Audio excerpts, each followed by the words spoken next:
And then you have his friend, the Maserati Marxist over there in the... Who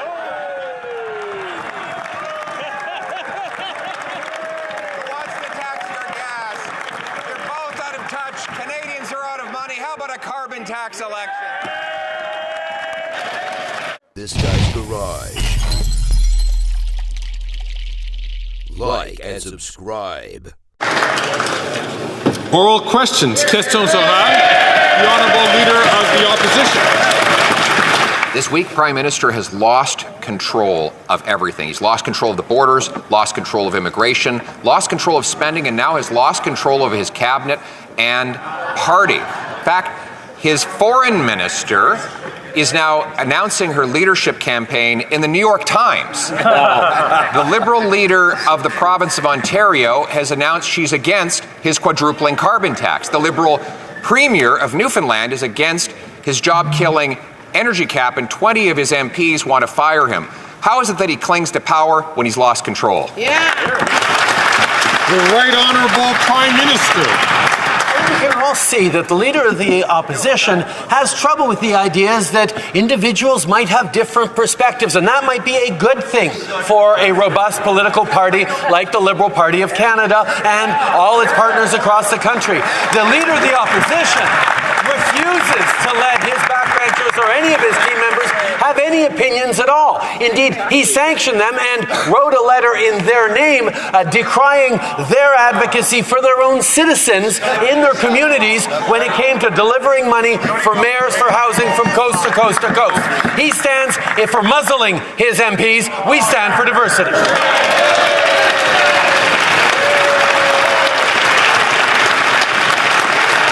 The Honourable Leader of the Opposition. Diversity of opinions, I guess that means the opinion that he should not be Prime Minister. That's the predominant opinion among Liberals across the country. On the front page of the New York Times, you'd think the Foreign Minister would be fighting Trump's tariffs. Instead, she's fighting for her boss's job, where she's described in the headline as a possible successor after she sat down for a photo shoot and made the case. This on top of a Liberal leader in Ontario who's against his quadrupling carbon tax, a Liberal Premier in Newfoundland who opposes his job-killing energy cap. Why won't the Prime Minister get the point? His party doesn't want him anymore. Yeah. The Right Honourable Prime Minister. Let's talk, Mr. Speaker, about standing up for Canada. One of the things we've seen throughout our history, when Canada is threatened, when it's challenged with a crisis, when people want ill of Canadians pull together across partisan stripes, across backgrounds, across the country to stand up for our neighbours, to stand up for Canadians. That's certainly what we were able to do as a country 8 years ago. Unfortunately, this basic Canadian attribute seems unavailable to that Leader of the Opposition who can't help himself on playing politics with Canadians' well-being. The Honourable Leader of the Opposition. Mr. Speaker, this from a Prime Minister who is helping Donald Trump take away our jobs. You can just imagine the President in the Oval Office calling our businesses to say, hey, I saw that you have a quadrupling carbon tax north of the border. Why not come south of the border where there's no carbon tax and other taxes are falling? How about the latest electricity tax the Prime Minister is bringing in that will drive factories south of the border, or his energy cap that will drive away our resource companies? I understand why President Trump wants to take Canadian jobs, but why is this Prime Minister trying to help him do it? Right Honourable Prime Minister. The problem for the Leader of the Opposition is Canadians increasingly see through his shallow partisan games. If he actually cared about helping Canadians and cutting taxes, he wouldn't have voted against taking off the sales tax for Canadians for the next few months. Right. But he wants Canadians to continue to struggle because it benefits him politically, perhaps, instead of actually being there to solve the challenges Canadians are facing. That's why he voted against dental care for seniors. That's why he voted against a school food program. That's why he's voting against a sales tax break for Canadians for the next few months. That's not on, Mr. Speaker. The Honourable Member for Burnaby South. The Conservatives showed us who they really are. They voted against tax relief for the working class. And the Liberals want to jack up taxes on the 15th. New Democrats believe the working class needs permanent relief. So will the Prime Minister permanently exempt the GST off of daily essentials, essentials like a kid's winter jacket? The Right Honourable Prime Minister. Mr. Speaker, we're actually moving forward to suspend the sales tax for Canadians so that they can afford the basic necessities that they will need, whether it's fresh-made produce whether it's fresh-made products at the groceries, whether it's dinner at a restaurant or even a fast food place for the family. These are things that Canadians will find less expensive over the coming months. Unfortunately, the Conservatives continue to vote against measures that will help Canadians. They stand against this tax break for all Canadians, like they stand against dental care, school food programs, and many other things to help Canadians. L'honorable député de Burnaby Sud. Why were the Conservatives chirping? They proved that bootlickers were billionaires. The Honourable Leader of the Opposition. Mr. Speaker, the Prime Minister claims he's taking taxes off of fresh-made produce. He really does.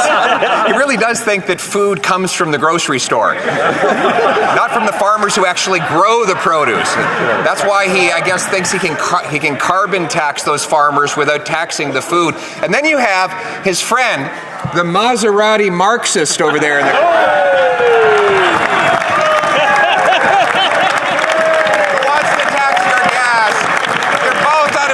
Canadians are out of money. How about a carbon tax election?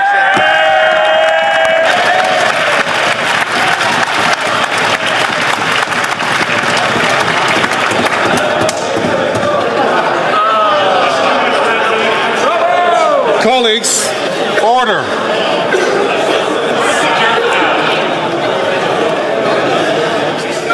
Order.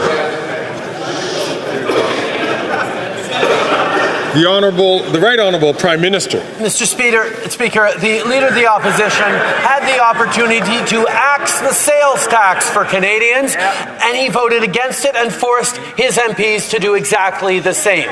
He is only interested in his own political self-interest, not interested in helping Canadians, either with a tax break for the next few months, or with dental care for vulnerable seniors across the country, or with more school food programs that will help kids and parents afford their groceries. These are the kinds of things we're doing. These are exactly the things that he is blocking. The Honourable Leader of the Opposition. Mr. Speaker, the Prime Minister says he's going to leave the economy to bankers. He says he doesn't think much about monetary policy, the budgets balance themselves, and that he's not very good with numbers, but he did get one thing right. He said that deficits cause inflation. So did his finance minister right before she introduced his budget, saying no deficit above $40 billion. So, straight up question, will the Prime Minister keep his word and cap the inflationary deficit below $40 billion? The Right Honourable Prime Minister. Speaker, I know the Leader of the Opposition is eager for our fall economic statement. If he really wants to see it, he could perhaps stop the obstruction of Parliament to allow us to move forward on dealing with Canadians and challenges that they are facing. But it's interesting that he brought up inflation once again. He stopped talking about inflation after years of railing about it because we did the work to actually bring it down, Mr. Speaker. We invested in programs that were there to support Canadians, but that didn't contribute to inflation. Inflation is now back down in the target range. Interest rates are coming down. That's why we can give a tax break to Canadians. That's why we're there. I'm going to ask colleagues to please not take the floor unless recognized by the Speaker so that we can both hear and that people who do use translation can hear the answers to the questions. The Honourable Leader of the Opposition. The Honourable Leader of the Opposition. Thank you, Mr. Speaker. This Prime Minister has lost control, but he's clinging to power with the help of his NDP Liberal leader coalition partner, who said, I'm going to quote the NDP leader here, he said the Liberals are too weak, too selfish, and too beholden to corporate interests to fight for people. He bemoaned the fact that the Teamsters and the ILWU were forced back to work, violating their right to strike. How can this Prime Minister cling to power with the help of someone who says he's too weak and too greedy to govern? The Right Honourable Prime Minister.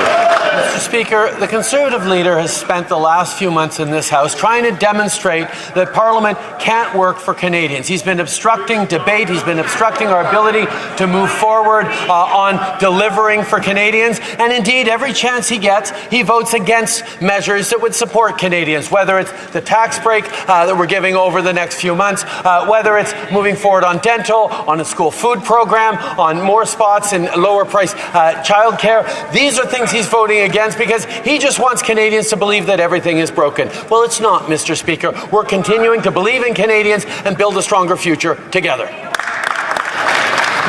The Honourable Leader of the Opposition. Speaker, Canadians want to fire that costly Prime Minister. His MPs want to fire that costly Prime Minister. The only one keeping him in power is the NDP leader, who again says the Liberals are too weak, too selfish, and too beholden to corporate interests to fight for people. Oh, and now they're complaining that Canadians might choose me if there were an election. That's not their choice. It's not my choice. It's not any of their choices. That's the decision of the Canadian people.